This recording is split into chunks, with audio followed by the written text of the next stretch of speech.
Well, back on Cybertron, I was just a low-level cargo transport. And now he's a high-level cargo plane. Hello, my baby! Hello, my honey! Hello, my ragtime gal! Son, you've kissed my wife! Baby, my heart's on fire! Age of the Primes continues its slow drip of releases. Anticipation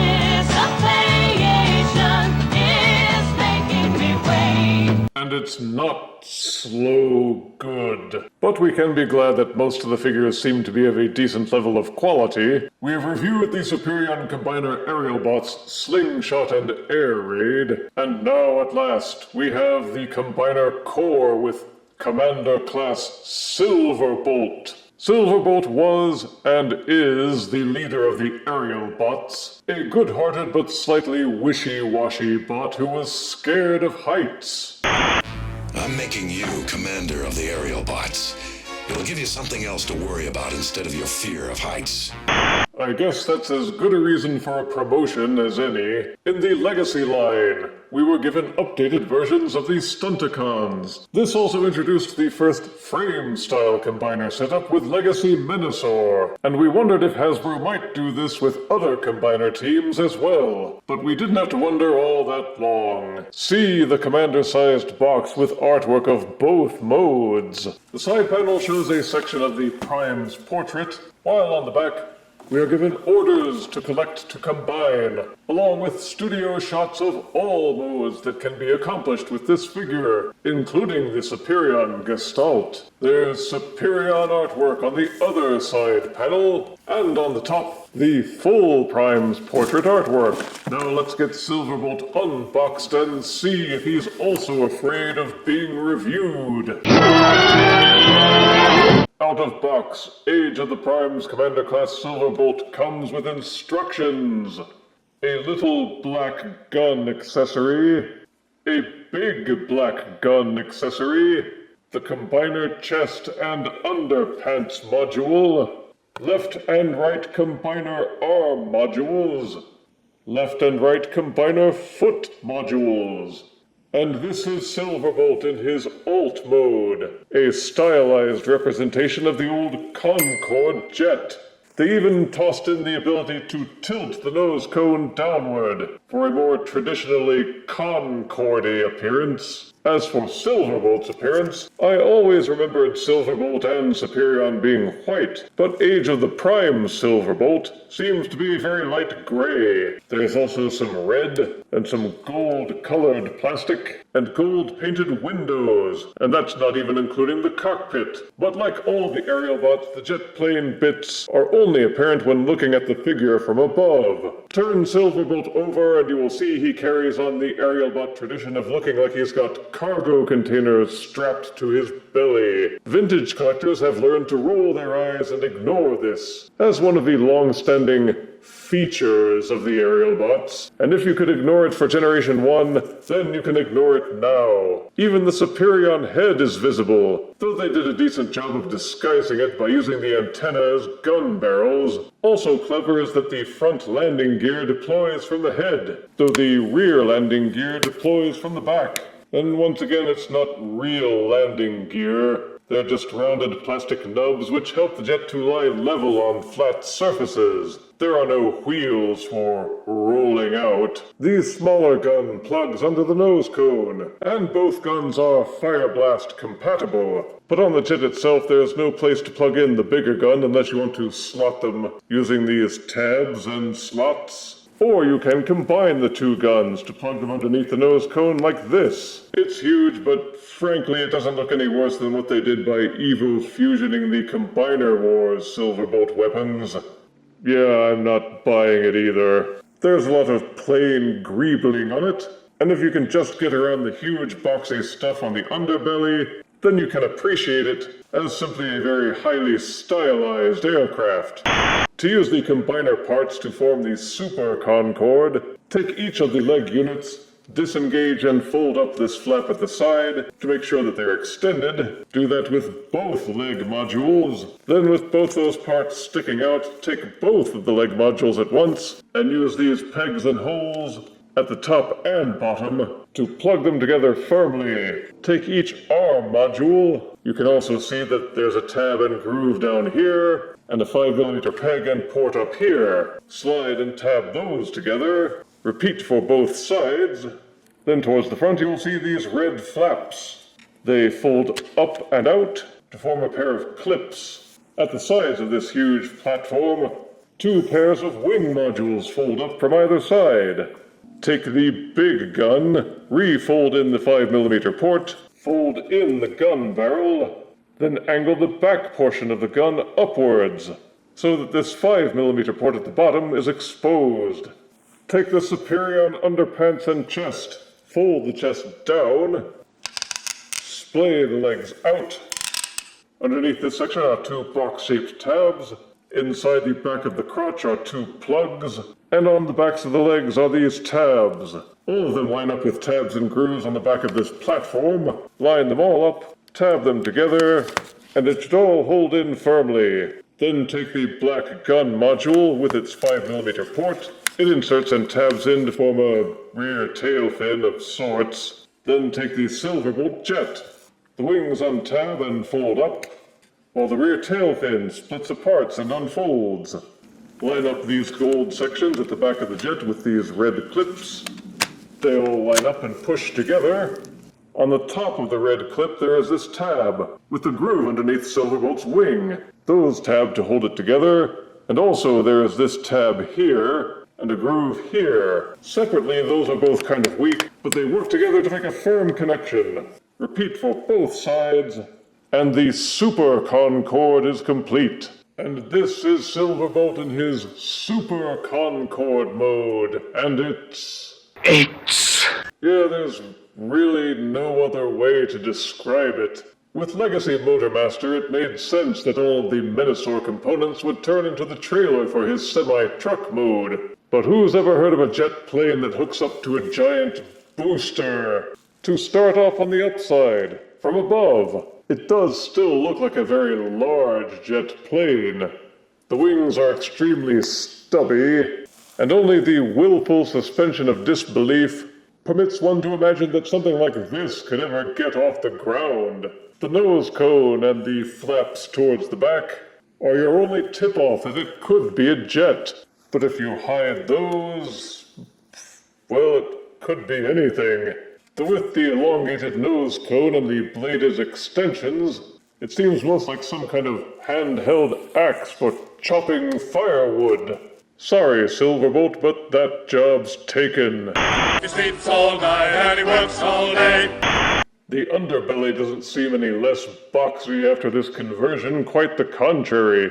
It's boxier and blockier than ever. The landing gear becomes effectively useless, because these flat sections near the back reach lower, and all the surface contact happens there. It doesn't open up that many new 5mm ports either.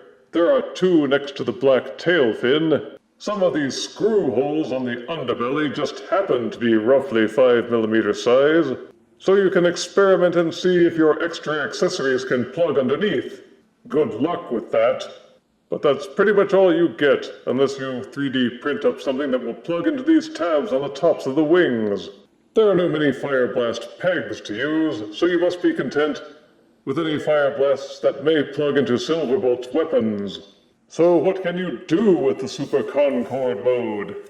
It makes for an intimidating shelf presence, even more so if you're clever enough to balance it on any display stands for flight postures. It could also serve as a tennis court for Micromaster or Core-sized figures.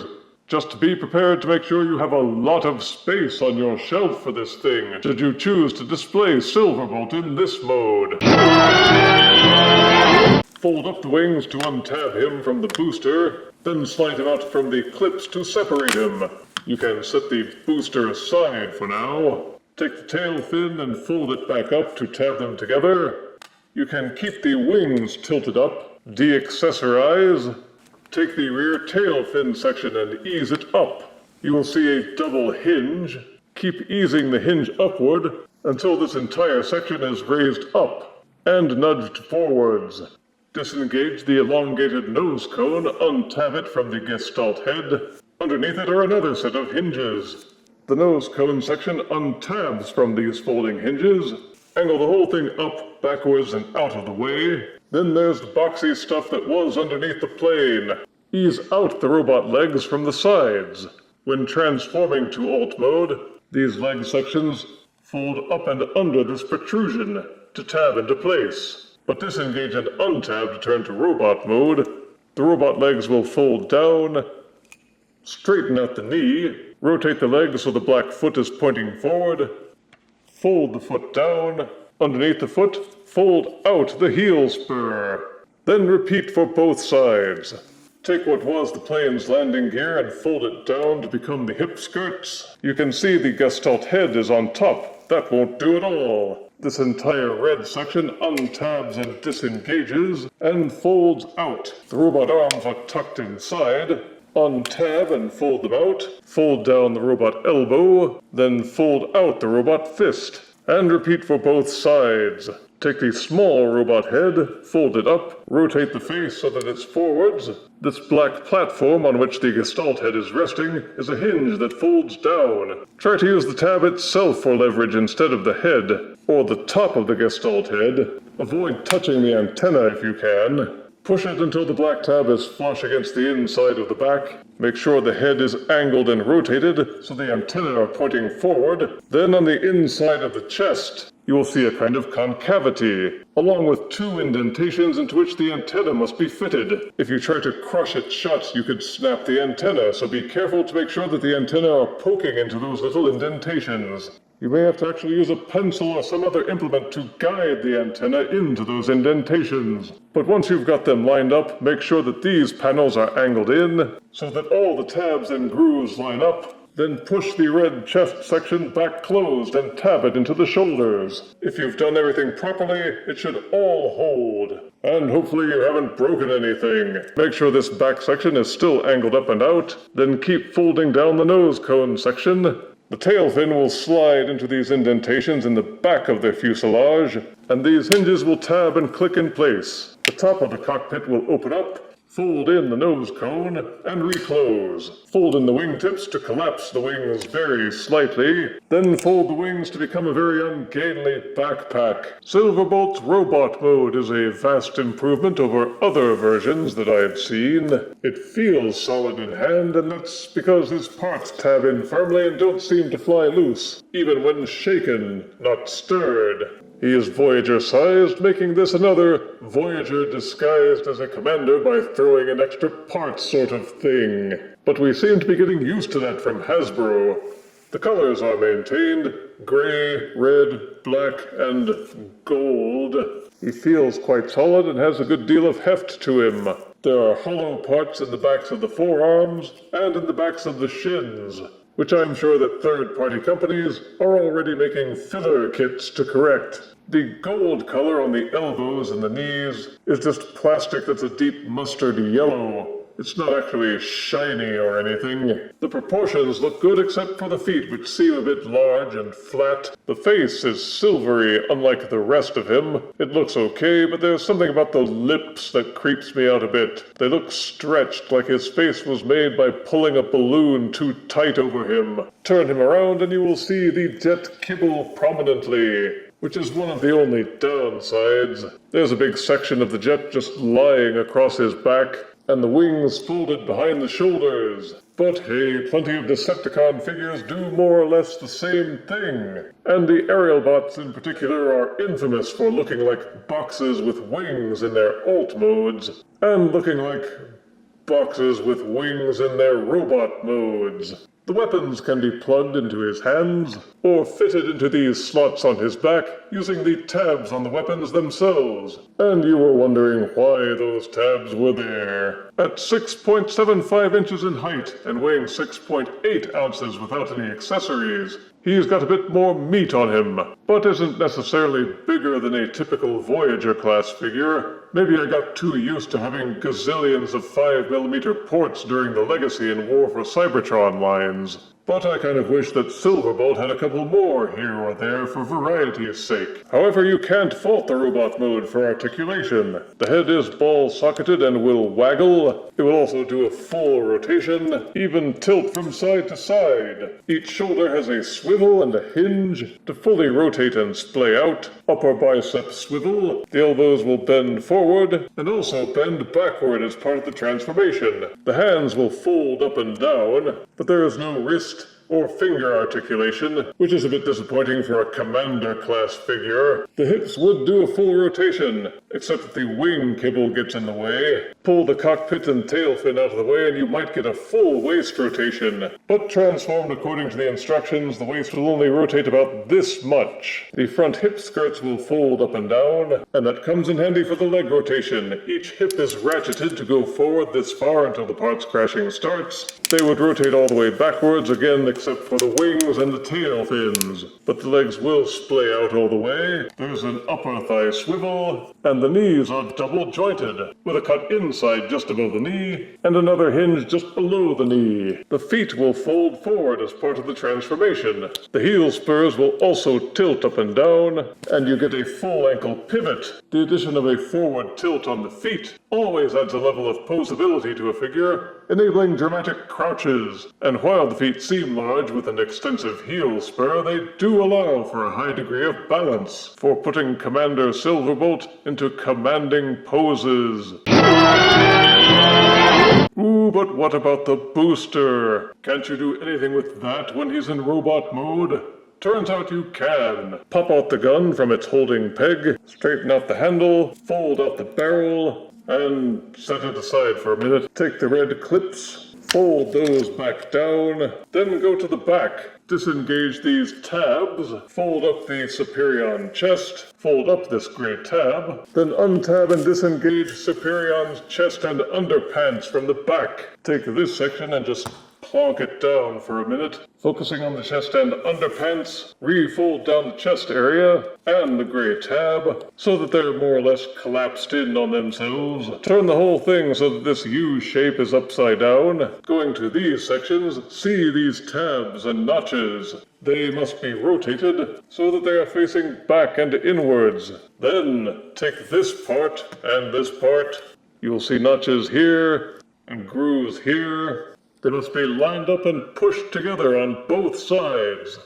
This part must extend out like a table. If you've lined everything up correctly, the whole thing will still lie level. And for the finishing move, the long gun accessory has these indented notches towards the back, which correspond to these tabs here at the top. Tab the gun down in between them, and this completes Silverbolt's Fortress mode. It's really just a matter of folding up the chest panel on Superion's underpants, rotating the thighs so that they line up with the front of the fort, and tabbing them in. You can leave the wings folded out or folded in.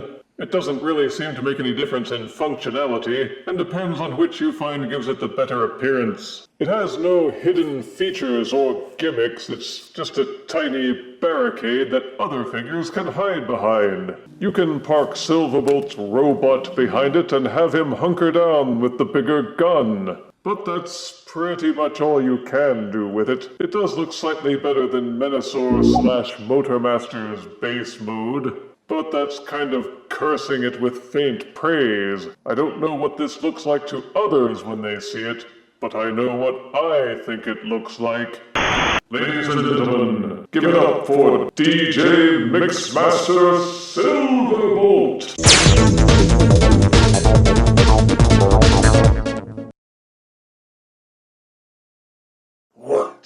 One annoying thing about the base mode is that the gun does not tilt without pulling out of the tabs. It only stays firm in one angle and that's it. Which is odd because if they had just made a 5mm port somewhere on the top, they could have used the handle, which would have allowed for both rotation and angling.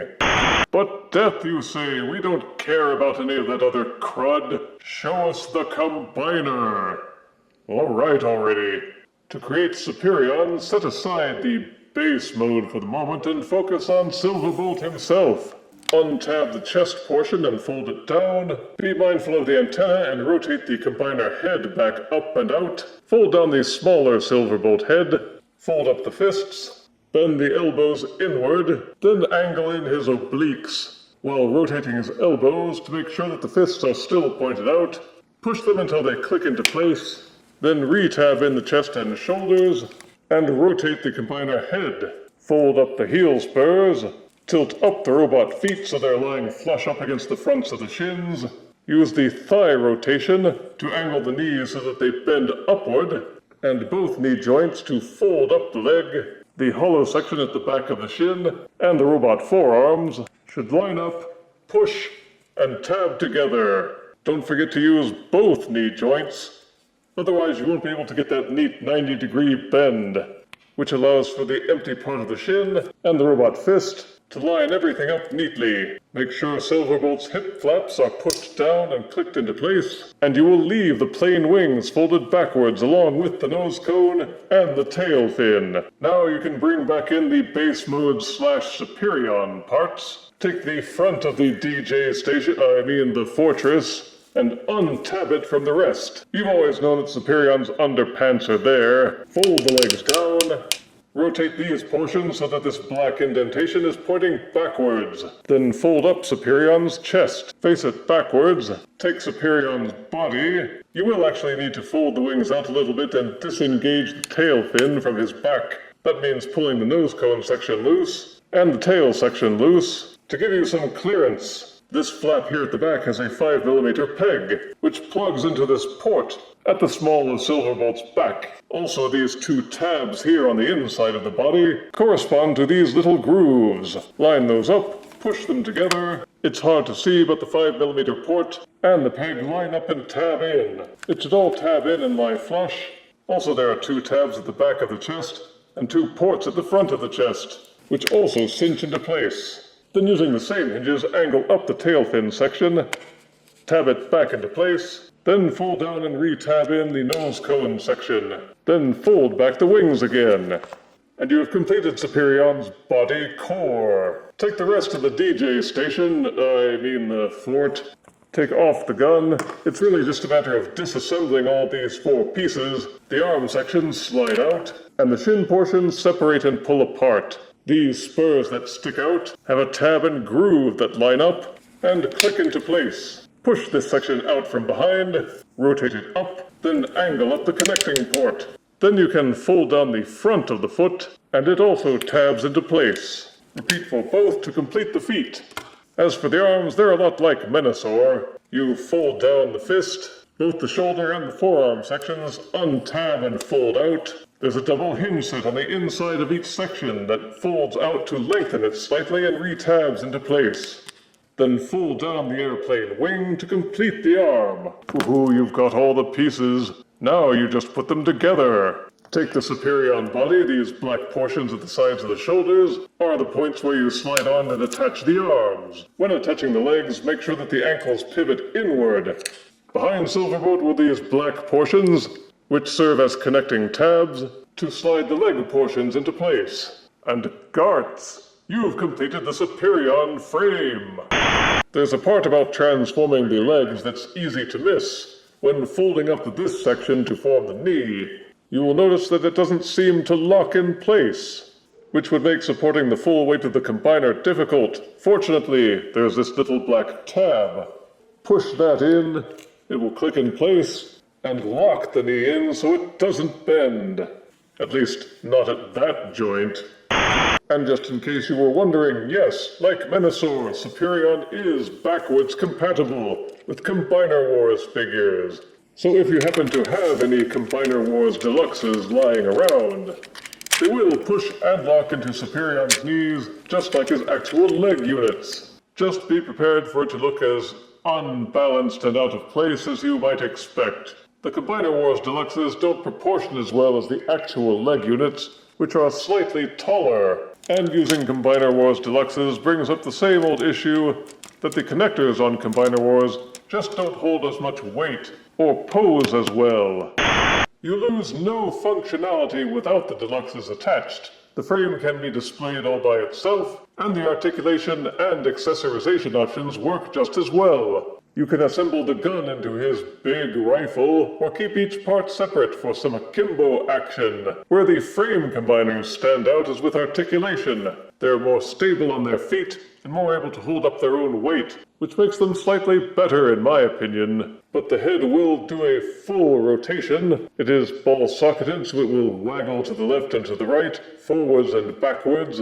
If you detach the transformation hinge, you can lean it back even further. Silverbolt's foot hinge can still be angled up so he can square his shoulders. There's also a ratchet joint, which allows them to splay out even further. They're ratcheted for full rotation. There's an upper bicep swivel. Detach the transformation joints, and you can have him gorilla his arms inward. There is no wrist or finger articulation, but the fists will swivel. There's waist rotation, blocked only by the tail fin sections of the jet, which bump into his robot. The hip skirts will flip up, which allows the ratcheted legs to kick forward or kick backward.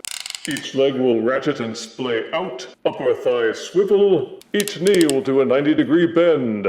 The feet don't tilt forwards or backwards, unless you want to count the toe sections detaching and folding back up. But the ankles will pivot. The combiner seems to have at least as much or more articulation than many deluxe, Voyagers, or leader class figures. The only thing that I would have liked better would be a forward foot tilt for more crouching. Everything else is excellent. Like with Legacy Menasor, the deluxe Aerialbots plug onto the frame to fill it out. That simply involves leaving the deluxe figures more or less in jet mode, and then folding up their wings, so they're pointed backwards. You're supposed to recollapse the arm, then attach slingshot. This black tab is supposed to push into this slot here to disengage them and split them apart, but it doesn't push in far enough to detach them.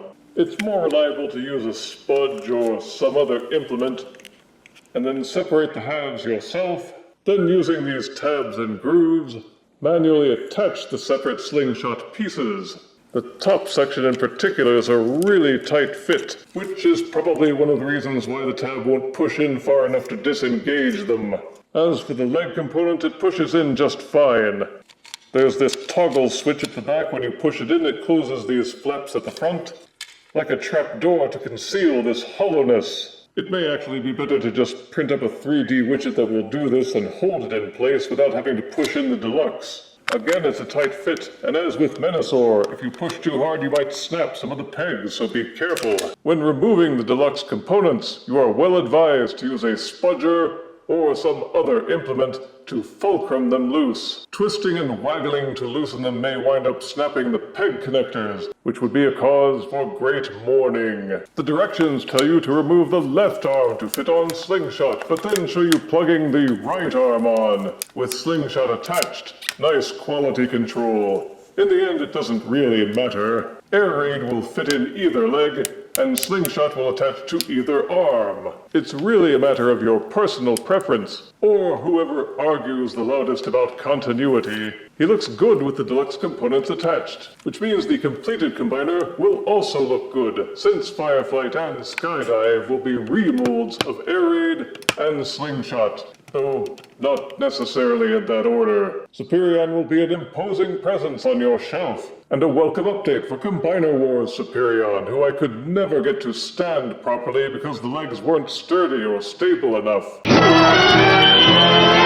Here is Age of the Primes Commander Class / Voyager Silverbolt, next to Deluxe Aerialbots Air Raid and Slingshot. Here he is next to War for Cybertron Core Class Frenzy, and an Age of the Primes Pretender. Kingdom Commander Class Rodimus Prime, and Legacy Stunticon Combiner Menasor. There's a bit of a schism going on regarding whether the Combiners teams need to be updated. There's an extensive camp of collectors who feel the art of the Gestalt was perfected with Combiner Wars, and their Power of the Primes reprisals. But there are an equal number who think the Combiner Wars combiners are floppy, hard to balance, frustrating to pose, and less than satisfactory. I see no reason why both camps can't be happy, and as such, I looked forward to an updated Superion, having found the Combiner Wars versions sellable. For the aforementioned reasons, Legacy Menasor had me eager to see which combiners they might do next, and the Aerialbots were well worth the wait. Positives for Silverbolt are an excellent robot mode. He serves as a solid foundation for Superion's core. Despite being Voyager-sized, you will certainly feel that you got your Commander-class money's worth when you assemble the Gestalt. There's no soft, rubbery plastic anywhere. The transformations aren't prohibitively difficult, and you should only need 1 or 2 goes through each mode to get a feel for all of them. And even if you only ever display him as a combiner, you'll still have a lot to enjoy. Both the robot mode and the Gestalt pose excellently, and gone is the Combiner Wars era floppiness. Negatives are that there's a lot of boxy parts in the jet mode, and a lot of jet kibble in the robot mode. The base mode stinks, and the super jet mode is frankly ridiculous. I realized they had to do something with the Superion pieces when the Silverbolt figure was separated, and they did the best they could, but it somehow feels like they could have done a little more. A few more 5mm ports, and a hidden ramp or 2 might have gone a long way to adding more playability. A forward foot tilt for Superion would have done a lot for him, as well as bigger heel spurs. When the deluxes are attached to the Superion frame, there's a lot of wing jutting. But it's not like Legacy Menasor was any better. If you were satisfied with Combiner Wars Superion, then the new Aerialbots may not appeal to you. But for those who are ready for a more solid, stable Superion, Age of the Prime Silverbolt is a commander you should seriously consider. It loses points because of these silly base and booster modes, but still merits a solid 8 out of 10 deaths. That is, unless he gets his behind kicked by the big bad battling Bruticus. Oh, the director's handing me notes. Been a while since that happened. Remind everyone there is no way Superion could ever lose to Bruticus. Superion is just too awesome. Signed, Noir E. Puss. If you refuse me, honey, you lose me. Then you'll be left alone, oh baby. Come on and tell me I'm your own.